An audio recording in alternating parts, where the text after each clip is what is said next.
I would want to see a very independent agency. I would want to see a democracy which takes pride in its judiciary, takes pride in its independent agencies, independent bodies, irrespective of the government which is in power. Balajification of news stories or news. Even in a marriage, a husband and wife do not necessarily need to agree just because they're married. I think with such a clean government, Mr. Modi ji takes pride in it. Everybody keeps talking on it. They came on that mandate. Why run away from it? But it should not hurt my nation. It should not hurt my future generations.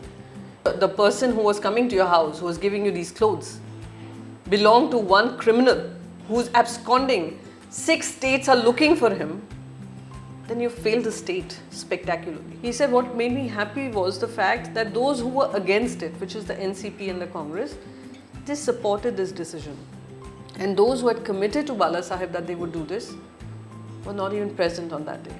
That hit him the most.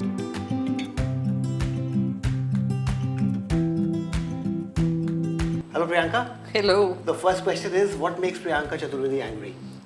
Okay, let me be very honest. I get angry very fast. I'm always on a short fuse, but that's one. Angry, I think things that I see that are absolutely wrong. Okay. Things where I feel that go against my beliefs and my principles gets me angry. So let's come back to the thing. The issue here is about NCP and NCP cozying up to the BJP. That's what a lot of television reports are talking about. What do you have to say? Do you know anything about it? No, you must stop watching television. So, for everyone's sanity, I would say, television news has, I always call this, I use this term for television news now and TV debates, Balajification of news stories or news. What I mean by Balajification is that there was a period of time when we saw Doordarshan. Of course, the content used to be fantastic, but content was not a 24/7 content where you're getting new content produced by the minute. We've moved into a phase where it's a machinery kind of a system which produces content by the hour, for the hour, and the consumption of content is so high that somewhere down the line you lose the quality of the content. Same thing we're seeing with journalism. We saw a whole lot of channels open up, news channels open up at a certain period in time. That was during the UPA era, and there were channels catering to people and what they wanted to watch, and it moved from that position of creating news to creating content which could be consumed faster, would give you high TRPs. So now we see many such conversations happen which are totally not true but are happening. So in this particular case, I would say don't watch television. The mahavikasaghadi continues the way it is. For everyday TRP, we get these kind of stories, that tickle people's interest, and people get interested, hooked, and want to watch as to what's happening next. And Maharashtra has given them sufficient content since 2019, so that is why you're seeing what you're seeing. But definitely unhappy with the way things have gone with the NCP, especially with Mr. Pawar coming out and talking about the way he did about Gautam Adani. That's an issue you have been speaking about how the investors have been affected, speaking about how there has to be an investigation. So when an ally comes on a public platform, on national TV, and talks like that, it surely must be something which might be feeling, how can we be together with such kind of opinions in the No, actually no, this is not how coalitions should work. Coalitions work on the basis of consensus agreement on what are your issues and what are my issues and how do we make it our issues, right? That is how consensus should work. Even in a marriage, a husband and wife do not necessarily need to agree just because they're married. They have their points of view. So this is how it works. Even in a marriage, you see that the husband might compromise on a few things, the wife may compromise on a few things, and together they can live happily ever after with their weaknesses, their strengths, etc. So that's your stand on Adani. Nobody's questioning that. But when your ally questions that and says that he should not be a JPC, there should be a Supreme Court monitored panel. So it doesn't dilute what you've been asking for. You feel so strongly, even when you talk about it now, you're so passionate about it. So if somebody from your team or your coalition partner says that, how does it feel? No, it's absolutely okay. We may respectfully disagree. I'm not saying, obviously they have a point of view, and this is not the only party. NCP is not the only party which feels, why are we insisting on a JPC? There is TMC too. But the point here is they have a different point of view on this. TMC has a different point of view on this.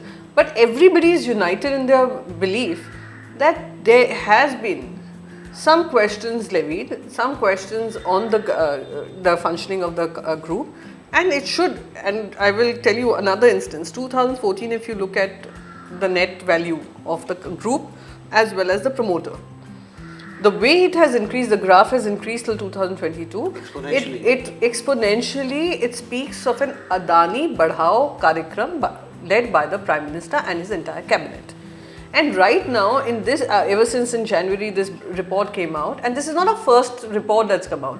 There have been financial investigations, there have been so many Supreme Court cases, there have been SEBI investigating some of their, stock manipulation. There have been charges. They haven't reached conclusion, many of them. Many are still being heard in the Supreme Court. Supreme Court has dismissed some of them. But that does not mean that we run away from the responsibility of seeking a JPC. So that's my feeling. That's my party's feeling.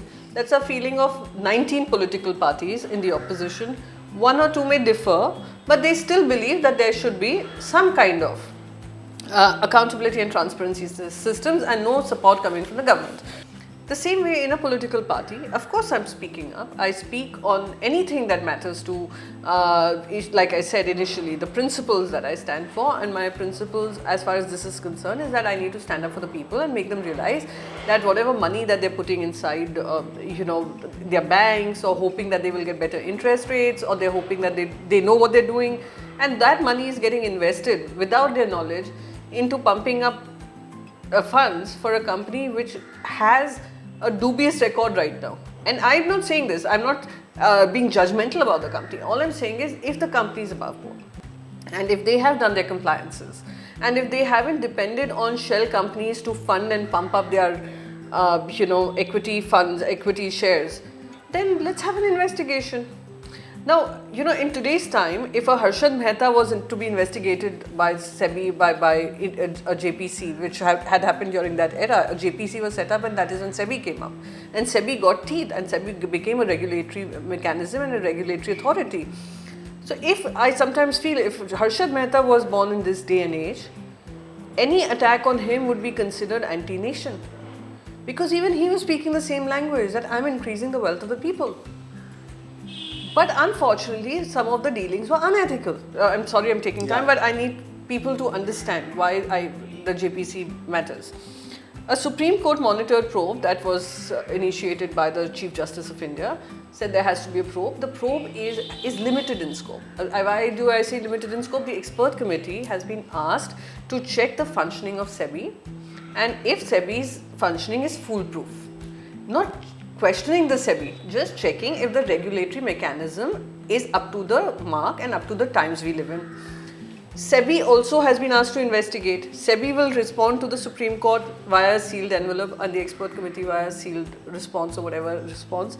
And the expert committee will give a sealed response to the Supreme Court, which people may or may not know. I don't challenge that. Great. Supreme Court should do what it is doing.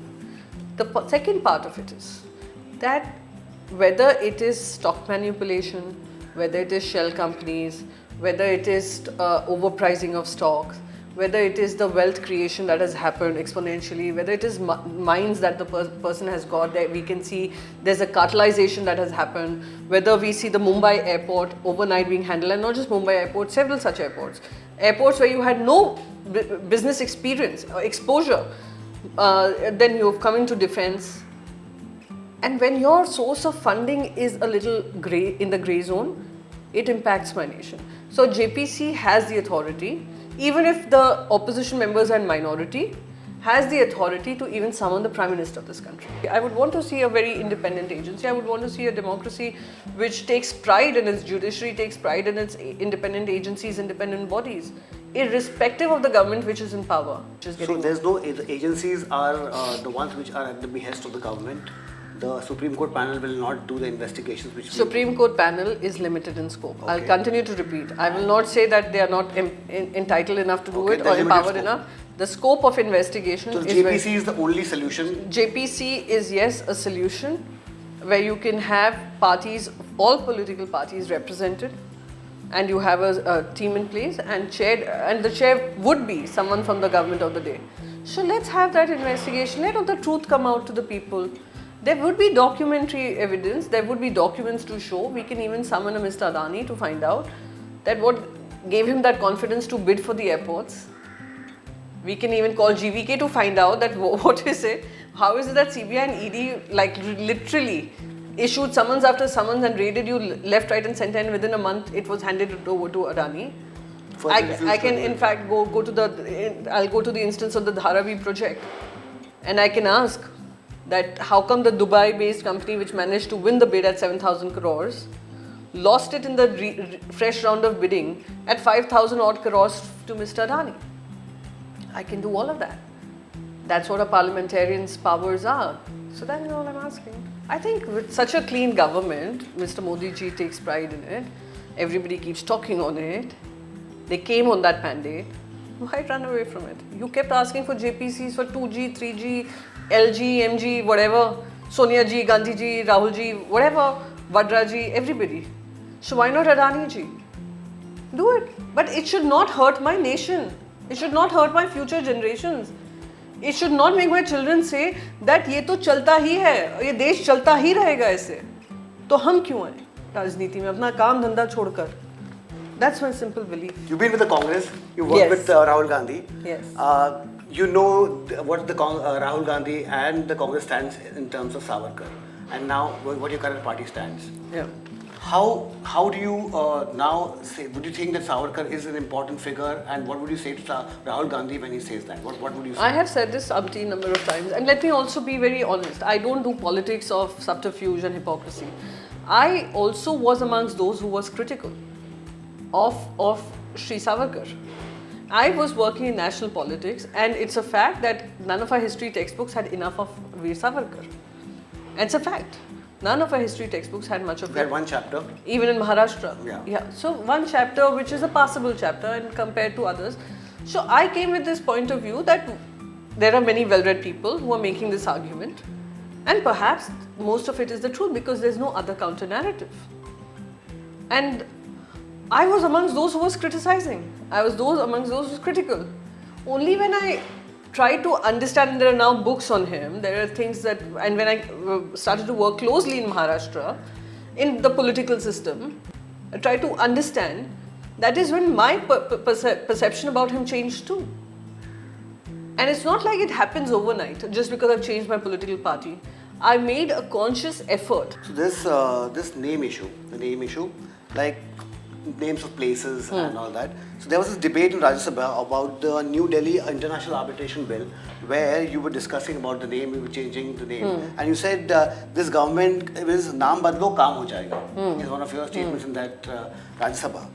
But I mean, is this not what any government would do? I mean, the last day of Uddhavthackeray's government, he changed the name of two cities for whatever reasons. Yeah. He changed the names. So that is something, a legacy of any government, anywhere. Is it not how it is? No, you're getting a bit confused between name changing Of places. No, just allow me to complete. Name changing of places becoming an everyday thing, where you're consciously every single day. For example, this bill, I was talking in context of the bill, it came under some other name and they made a more evolved name. More evolved name, and they came out with the same thing again. And that was my question. In this particular case, what my feeling about this is versus what people of that area feels, where they strongly felt, and I have no hesitation in saying that someone who unleashed a whole reign of terror during his tenure, who hated music, who hated dance, who hated any other religion, being named in my state, I would definitely want to course correct it. I would definitely want to course correct that. And that is not just, that could be my sentiment. I could feel strongly about it, or I could say let it keep going. It doesn't matter. How does the name matter? But when there's a whole generation, there's whole sentiment behind it. People wanting that to happen.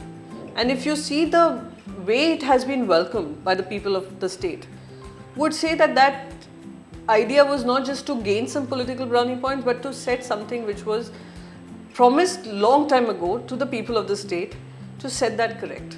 And we did that. And when Uddhav Sahab spoke about it, he said what made me happy was the fact that those who were against it, which is the NCP and the Congress, they supported this decision.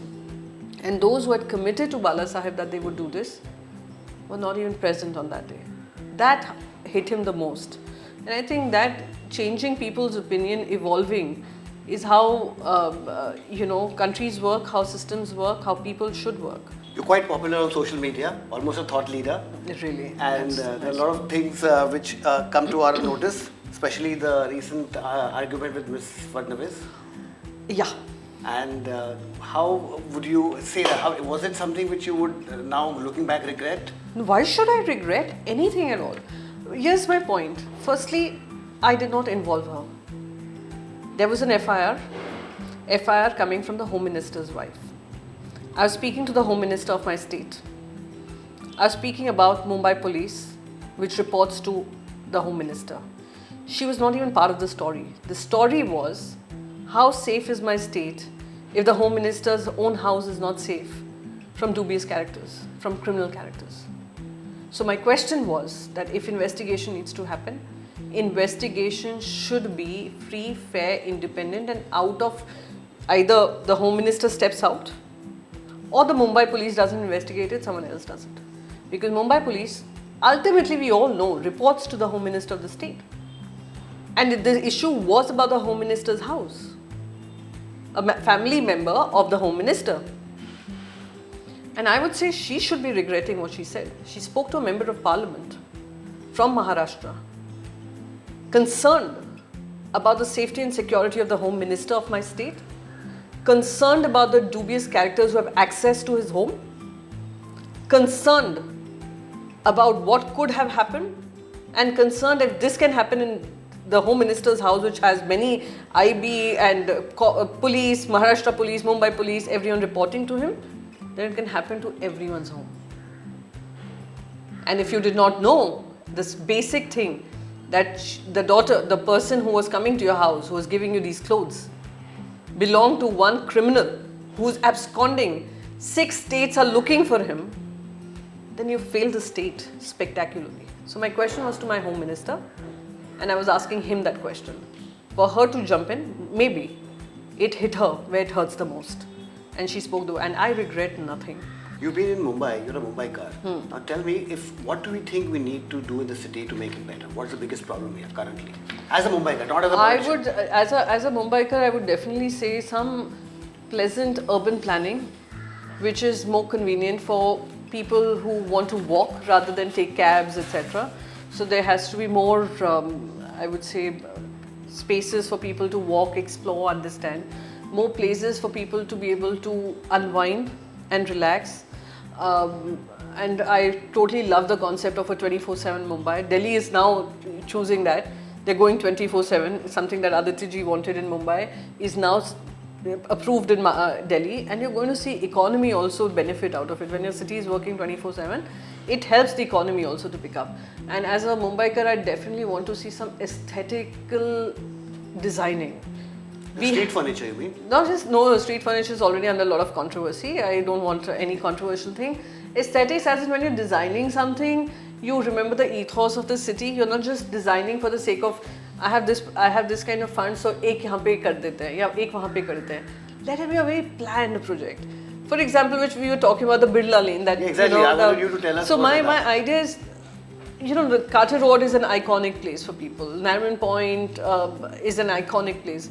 Juhu has so much beautiful places, but there is no coordination. So the Birla Lane came with the idea of a place which was so encroached upon, which was so congested all the time. There was no space for people to walk, no safety. There's prostitution happening there. There were drugs happening there.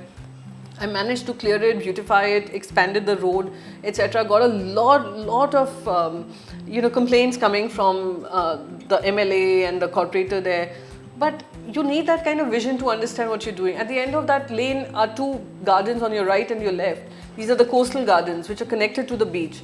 We've made one of them was thanks to the initiative of Road Track. They redid that particular garden, and it has become such a beautiful public places where events happen, where senior citizens come and do their laughter club there. Then they have the drummers circle coming there. You have early morning, classical events happening there. You have musical events happening in the evenings, which involve only the residents. These are not commercial events. Community events. These are community events. Similarly, on the left, I'm developing a garden, the coastal garden, which will be directly connected to the beach, and it will have some kind of space for an open air gym, people to hang around, walkers to walk, jog. Children will have their own play area. So I believe that we have to make spaces which are accessible, usable, inspires the idea of community bonding, society bonding, and gets people out of their homes to connect and converse, to have conversations. So that is my idea, and I think if we manage to do that, and if we put all our minds to it and keep our politics aside, we can make a turnaround. And I've seen even Aditya Ji's constituency, the kind of stuff he's done. It only makes you believe that if you have good aesthetic sense and urban planning in mind and design in mind, you can do wonders in the city, and that is what I feel is needed. Thank you so much for your time. Thank you so much. Thank you for being on our show. Thank you.